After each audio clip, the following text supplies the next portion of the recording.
everyone. Welcome to a few minutes of reflection time on civility and how we treat others.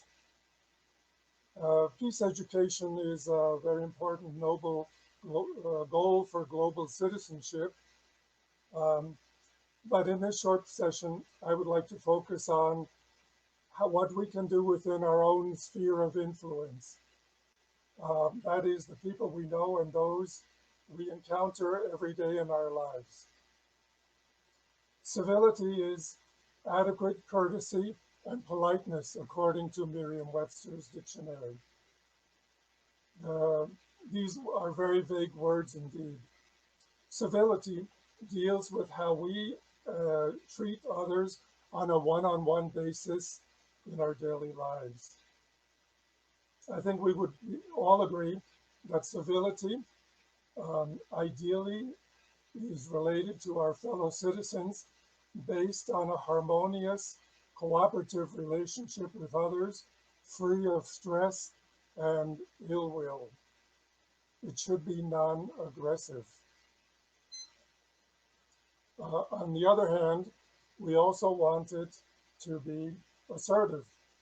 By this, I mean that we need to insist boldly, firmly, and self-confidently on our own rights and the rights of others.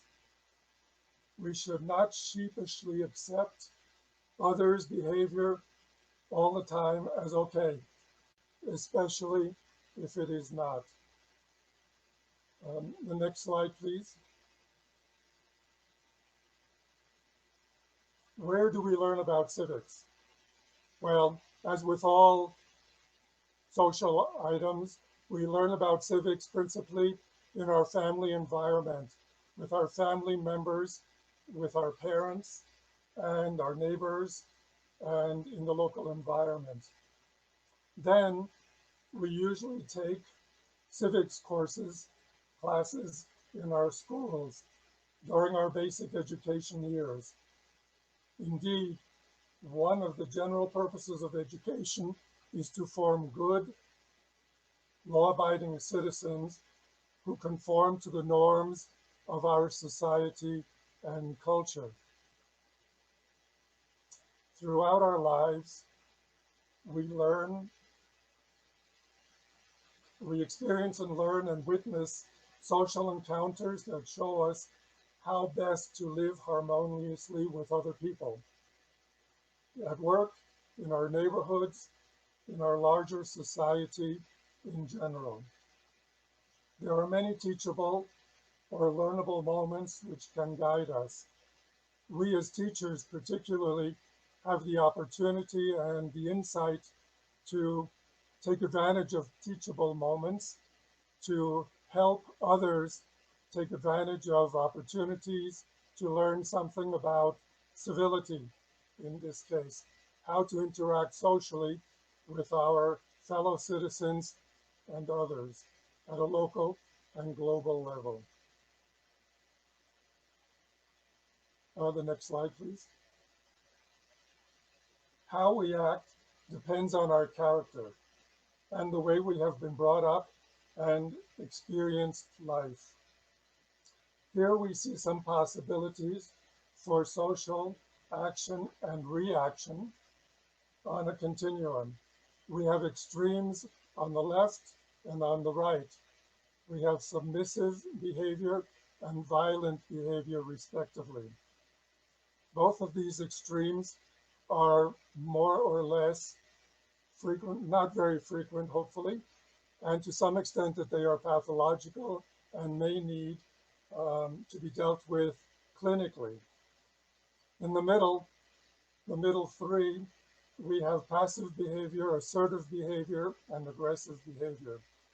We usually act or react with one of these kinds of behavior. As suggested in the graphic, assertive behavior is at the ideal median on the scale. We don't want to be passive all of the time, although I fear that many times we tend to be passive and accept what how other people act towards us. And by this, I also mean like the government, bureaucracy, anonymous people in the street. We tend to be passive. We don't want to rock the boat. We want to live our lives peacefully and accept how others treat us on a general level. And this is okay. However, I think we also need to be assertive sometimes. Let's go to the other level, aggressive. Well, I think we probably all agree that aggression is not a real ideal. We want to, unfortunately, sometimes we are aggressive on the spur of a moment because of our emotions. But we need to try to be prudent and measured in our reactions and step back and try to be more assertive. The next slide, please. In this slide, we can see some factors which influence our social behavior when acting and reacting. They are in alphabetical order, and some concepts overlap with others. And surely there are other aspects which we may also consider. The aspects I've listed here are compassion, consideration, empathy, fairness, kindness, moderation, patience, prudence, respect, responsibility, tolerance, and understanding. I would like to look at fairness as an example, perhaps. Fairness is an important aspect. Is my action or reaction fair to the others involved? Have I considered all of the possible background causes for the other person's behavior? Am I being fair and just in my own action or reaction? And a second consideration I think is very important is prudence. Is my action or reaction prudent? What is prudent? Or what is prudence? Prudence is a wise, judicious consideration of the possible resources at hand. Am I making the best use of the circumstances in order to act or react to someone's behavior? Will I or others get into trouble, risk our well-being if I act this way or that way? Choose the most prudent behavior at the moment. We need to consider all of these factors at the moment of acting or reacting. Of course, all of this takes place in nanoseconds in our brains and to some extent in our hearts. The next slide, please. Not surprisingly, the wise golden rule should probably guide most of our behavior. Do unto others as you would have them do unto you. Use yourself and your loved ones as the example. Would you like this behavior to happen to you, your brother, your mother, your friend, your colleague, your neighbor, etc.? If the answer is no, then rethink your behavior or that of others and act according to how these loved ones would feel, which of course leads to empathy. 3 words and expressions are very helpful in greasing our social encounters, and we should use these expressions and words often. Please, thank you, and sorry are almost never superfluous, and we should use them frequently. Please reflect on how often you use these words every day in your own language and in English. Interestingly enough, in many languages, the words for thank you are only one word. For example, merci, gracias, danke, grazie, obrigado. But in English, we include the word you. So we are involving the social aspect of the other person in our expression of Thanks.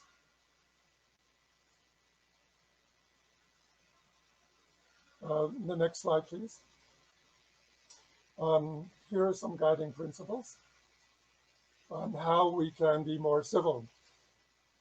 Are we part of the solution, or are we part of the problem?